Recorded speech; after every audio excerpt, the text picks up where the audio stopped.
Ngibingelele omama befundisi, ngibingelele abavangeli, ngibingelele abashumayeli, ngibingelele bazalwane usikhwama egameni lika Jesu Kristu oyinkosi. uJesu Kristu oyinkosi. Ngibingelele abantu abasha egameni lika Jesu Kristu oyinkosi. uJesu Kristu oyinkosi. Bazalwane obingelelayo ukhanyile wakwamyeni isibongo ngisuka eJozini ebretshini yaseJozini. uJesu Kristu uyinkosi. uJesu Kristu uyinkosi.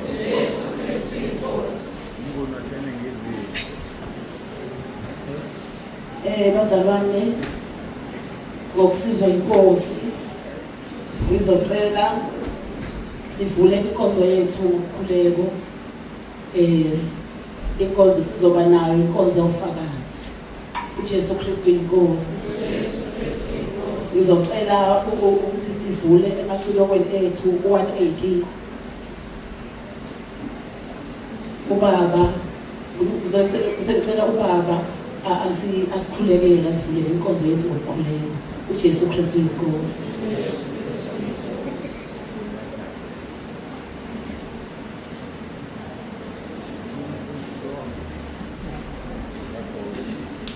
La ukhathazeka emhlabeni udiniwe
egameni likaJesu siyakuthoba. Phambi kobuso bakho siyabonga ukuphumula leso sikhathi esisiphumulile. Siyacela ngibongcwele uphinde uqhubeke kanye nathi. Uyabazi ukufanele bafakaze. Bathinteke Nkosi labo ebufakazini babo abazoshumayela ivangeli. Labo ebufakazini babo abazophakamisa igama lakho njengoba ushilo. John chapter 3 verse 14 njengokuba uMose wayiphakamisa inyoka ehlane kanjalo indodana yomuntu imele ukuphakanyiswa. Onendodana unokufakazi. Silindela bonke uNkulunkulu wethu abakhonjwe umune wakho. Labo Nkosi obekile izinto ezizophakamisa indodana. Siyacela ke uNkulunkulu wethu siyazi uSathane uyanqotshwa ngokufakazi lisho njalo izwi lakho. Bamnqoba uSathane ngobufakazi babo kwisambulo. Bamnqoba uSathane ngegazi lakho Nkosi Jesu. Ngoba uyanqotshwa uSathane umuntu ovuma izono. Bamnqoba uSathane ngokungakuthandi ukuphila kwabo. Uyanqotshwa uSathane umuntu ezidele thabatha isiphambano sakhe kulandela. Babusisele Nkosi. Bathinte labo kufanele bafakaze abawu-20. Siyacela Nkosi inkonzo yonke esinikela kuwena nomphathi wohlelo uJesu Kristu inkosi. Basizeke Nkosi bangeqe isikhathini. Bangeqe ku5 minutes obekiwe. Ngoba isona isikhathi Nkosi esinikeze sona umuntu nomuntu. uJesu Kristu inkosi. Amen.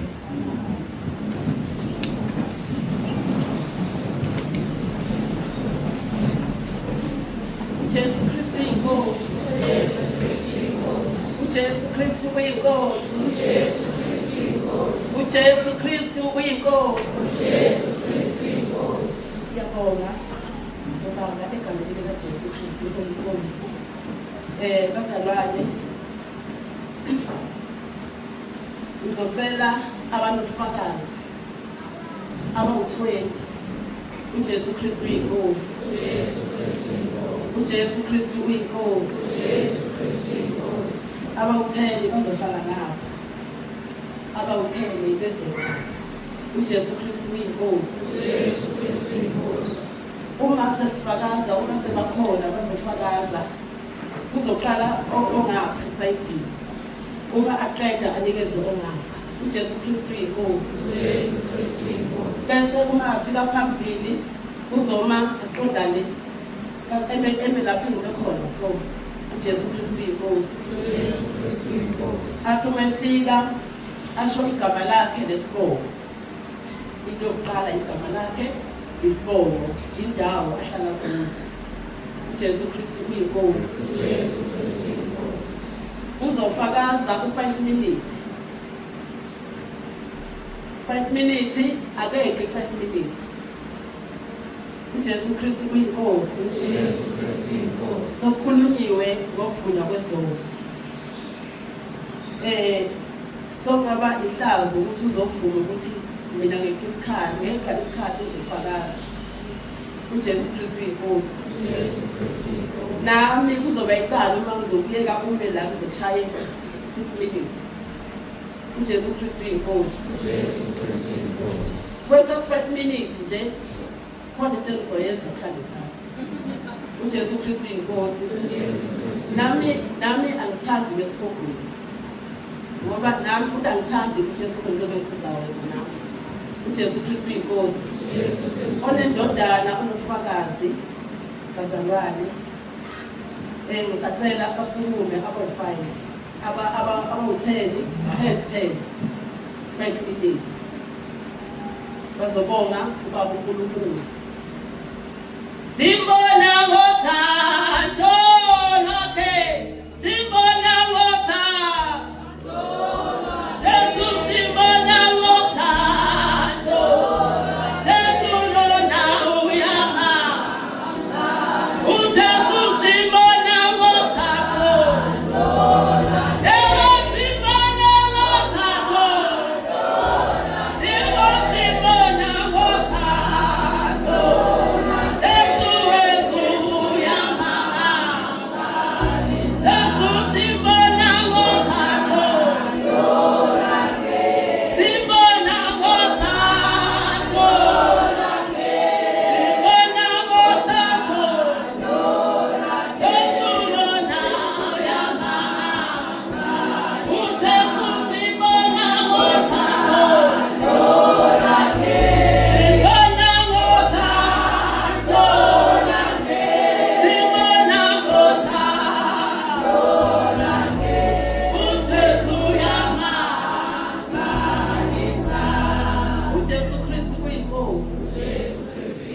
uJesu Kristu kuyinkosi. uJesu Kristu inkosi.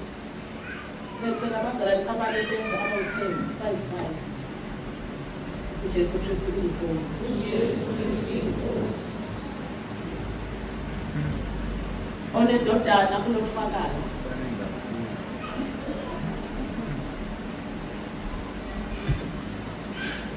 Jesu simbona ngothando.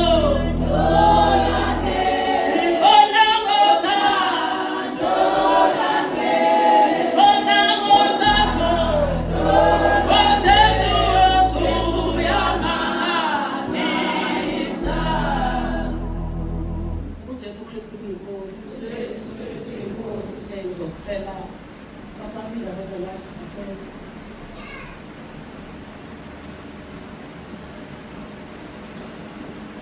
Isilahla inhliziyo yami nangibona isukethu aze lasifuna isono asifuna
Jesu Kristu inkosi. uJesu Kristu inkosi. Jesu Kristu inkosi. uJesu Kristu inkosi. Kodwa bangangaphi.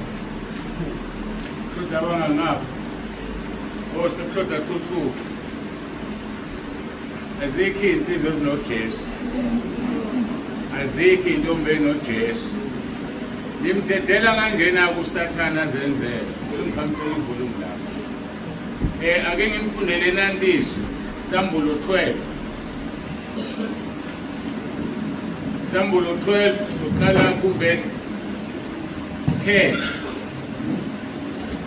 Ngase ngizwe izwi elikhulu ezulwini lithi kalokhu insindiso namandla nobukhosi ngobukaNkulunkulu wethu nombuso ngokaKristu wakhe ngokuphonswe phansi ummangalelo wabazalwane bethu obamangalelayo phambi kaNkulunkulu wethu imini nobusuku. Bani ophonswe phansi? Verse 11 nabo uqobo lwabo abazalwane labo bamnqoba ngegazi lewundlu nangezwi lokufakazi babo futhi abakuthandanga ukuphila kwabo kwaze kwaba sekufeni.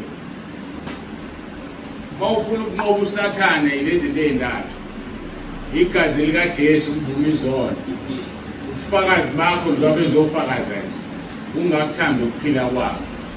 Sekuvaliwe asekho uzosukuma mangisuka la ngoba azisekho insizwa nentombi ezinoJesu. Kodwa bengifuna uhambe nalesi sipikile ngitshela sona, uzokhala ukuthi uSathane yakuhlupha yakukhathaza kanti wena uhlelo ukufakaza uJesu Kristu inkosi. Abaqala abafakazi awamnise umphathi ohlelo. Angilindele kusukuma umuntu emva kwami manje. uJesu Kristu uyinkosi. uJesu Kristu uyinkosi. So washumayela kakhulu ngemabala. uJesu Kristu uyinkosi. Manje futhi masukuma asathane bazothina hlala phansi wena uzoshumayela. Cela siqaleni bazalwane. uJesu Kristu uyinkosi. Cela ukubambisana nani esikhathini. uJesu Kristu uyinkosi. Cela siqala lapho bese ngibenza khona uJesu Kristu uyinkosi.